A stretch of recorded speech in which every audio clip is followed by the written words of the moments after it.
Programming language is nothing but a set of rules or symbols in which we feed to our computer, and the computer will perform some specific task. The programming language can be divided into three: machine language, assembly language, and high level language. Machine language are nothing but zeros and ones, the language of your computer. It is a low level language. And the advantage of using a machine language is it is translation free because it is already in your machine level language, zeros and ones. So there is no need of using your translator. Second, it is of high speed because we don't do any converting process. And the disadvantage is very hard to find errors. Especially for a beginner, it's very difficult, and it's very time consuming as we have only the combinations of zeros and ones, and it is machine dependent. The program for one machine will not suit for the other machine. For each hardware we have to write each machine language. Okay, so these are all the disadvantages of your machine level language. Next comes your assembly language, which is one step higher than your machine language, but still considered to be a low level language. It is logically equal to machine language, but it is easy to read and write compared to your machine language. Okay, it is a symbolic representation of your machine language, and it is considered as a low level language. And in assembly language, what you do, you have an assembler which will convert this assembly language to your machine language. Okay, so your assembler translates assembly language into your machine language. And what is the advantage? It is easy to understand and use compared to a machine language, and here you can easily locate and you can correct your errors. These are your advantage of your machine. And the disadvantage of using languages, it is machine dependent. Okay, it is hard to learn. Like compared to C, it is hard to learn, and it is less efficient. Okay, your execution time is more.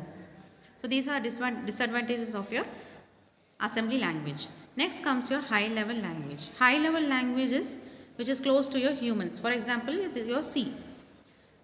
High level language will be in English, simple words, simple symbols, and will have some specific rules. Okay. Now, for converting your high level language to a machine level language, we have two translators. One is called as compiler and another one is interpreter. Compiler changes high level language to object code, but by reading the entire program. It will read the entire program and then translates and then shows if there is any error. But here your interpreter, it reads line by line, executes line by line, translates line by line, and if there is any error, it halts the program. Okay, so this is how the difference between compiler and interpreter. Compiler reads the entire program and translates, whereas interpreter, it does line by line, and it will execute immediately after translating. The advantages are readability. Okay, we can easily read it. It is machine independent, and it is very easy to debug. And disadvantage, it is less efficient because we need translators and it occupies more memory. So these are the disadvantages of your high level language. Next, the categories of programming language. Okay, programming language. First one is interpreted programming language. Interpreted programming language, it executes instructions directly without compiling to machine language.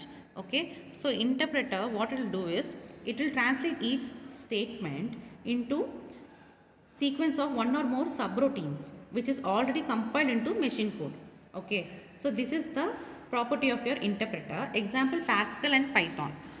Okay, example of interpreter programming languages are Pascal and Python. Next comes functional programming language.